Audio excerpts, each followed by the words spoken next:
In this picture is the current owner.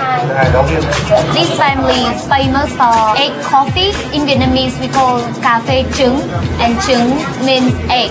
It's actually very simple. They crack the egg, and then they have to separate the egg yolk and the egg white, and then they beat the egg yolk with sugar till it gets very frothy.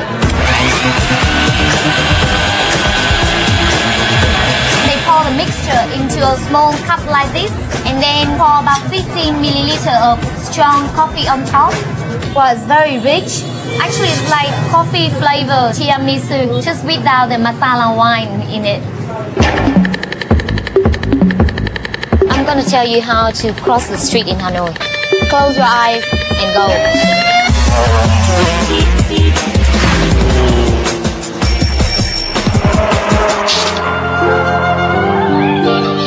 Weasel coffee. There's a legend. The weasel, they love to eat coffee fruit. So the weasel, after they ate that, in their droppings, you can find the coffee beans. And the farmers, they reckon that that's the best coffee beans. That's the story, but I don't know if there's any truth in it, but it sounds good to me. In Vietnamese, we call weasel coffee cà phê trồn, and literally it means coffee weasel. She tried to stir up the froth.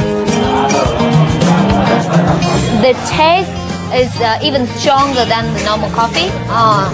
It's good. The taste more bitter, but it's got a sweet aftertaste. This is my way of drinking coffee. I like drinking it this way. I don't know why, but it's like a coffee soup. When the French came in the mid-19th century, they introduced coffee to Vietnam. But the way we prepare it, the way we drink it, is different. So we took the French coffee and Vietnamized it and make it our own.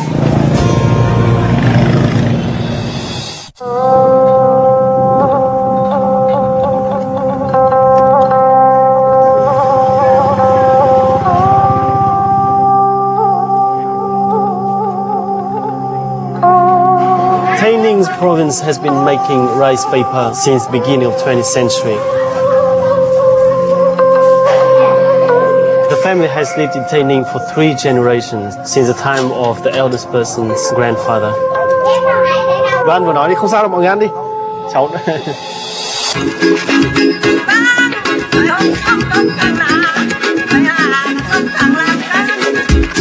In Vietnam, rice paper is a staple. But here in Tay Ninh, 55 miles northwest of Ho Chi Minh City, they make a local version that gets its unique softness from lying out in the grassy dew. So special is this particular bon trong, as they call it, that cooks visit from all over the country just to bring it home to their kitchens. She said, we start simply with the rice. She grind it to get really nice flour and then mix it in water.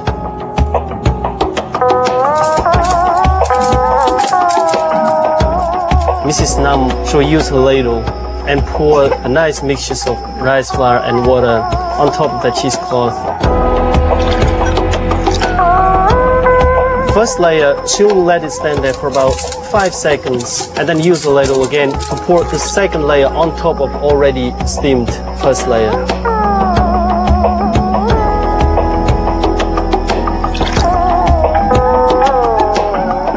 Mrs. Nam gently roll the rice papers on the homemade rolling pin made of bamboo.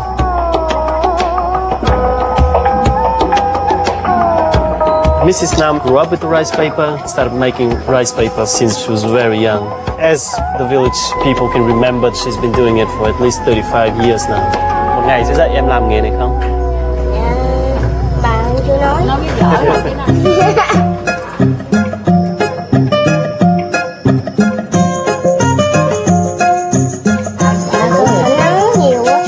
She said that during the really nice sunshine weather, she'll dry it on the sun for about 1 to 2 hours. Không biết nữa, tại mất cái điện thoại.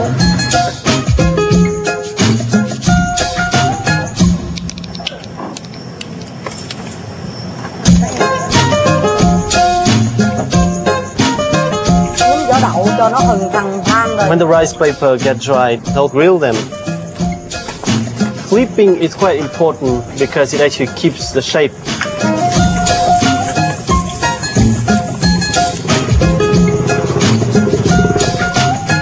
continue waiting for it to go from translucent to white.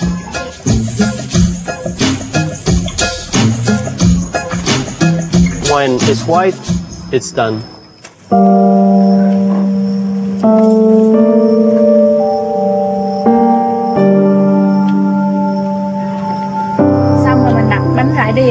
The most important feature that makes this rice paper unique is after grilling, what the family does is spread them evenly on the net.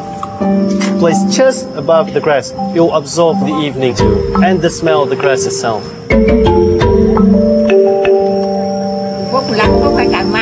Depending on the weather, if the weather is really nice and moist, 10 minutes and it's ready. This is what a grilled rice paper looks like before it absorbs the humidity. You hear the sound? And this is the final product. You can roll it up nicely because of the morning dew and the evening dew. Nice and soft.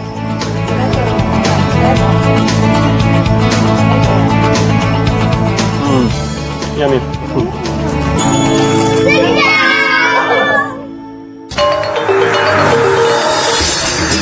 Ho Chi Minh City is the biggest city in Vietnam.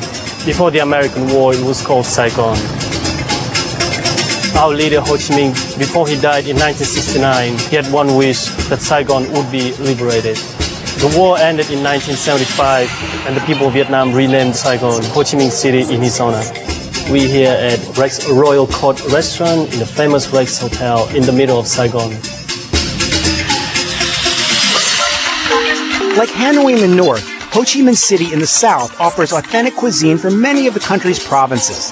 One such cuisine is that of the Royal Court of Wei, established during the Nguyen Dynasty in the central part of the country. Imperial cuisine is often represented as lavish dishes made from peacocks or phoenixes. But the truth is, royal cookery requires skilled and careful presentation, not ostentation. At the Rex Hotel, Executive Chef Tran makes the imperial fish roll, which she learned from one of the last remaining royal chefs of Wei. Plainly, royal cuisine means the forbidden food served in imperial palace for the king. Normal people wouldn't be allowed to eat or cook that kind of food. We started off with freshwater catfish, skinless, has to be skinless.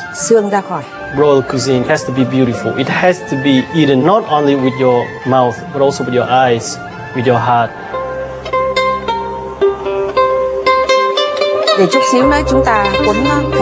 Fish has to be cut in a thin form to be wrapped more easily. And we're starting with the marinating the fish. Try to mix it gently so we don't crush the fish.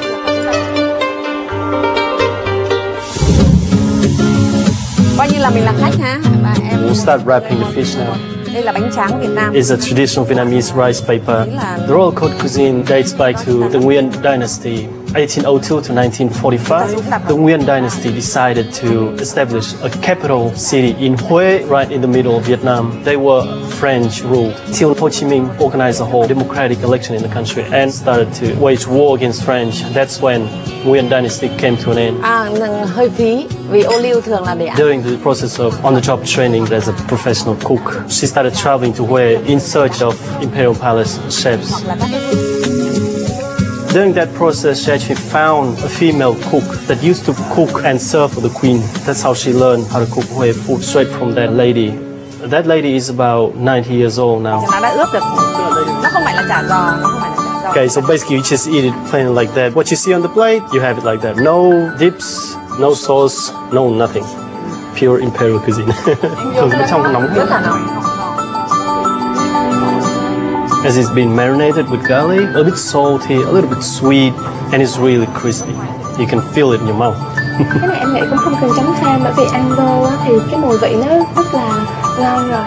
And now the recipe for the royal imperial cuisine is not secretive anymore. It's been passed around to the population and everybody can eat it.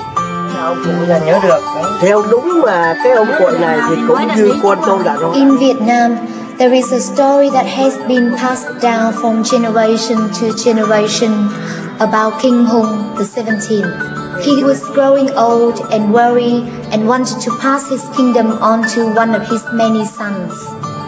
So to each of them he said, Go and find me something to enjoy, and the son who pleases me the most will win my crown. Of course, the sons came home with gold and jewels and artifacts from foreign lands, and the king was impressed. But his youngest son, Ling Lang, surprised him. In his hand was a simple square rice cake wrapped in a banana leaf and stuffed with pork and beans. "What is this?" demanded the king. "Father, it is our land from which grows our rice, our trees from which spring leaves, our animals and our agriculture stuffed within. This cake, which the son called bánh chưng, is Vietnam. It is who we are." And the king was so taken by the simplicity of it all. He rewarded his crown to his youngest son.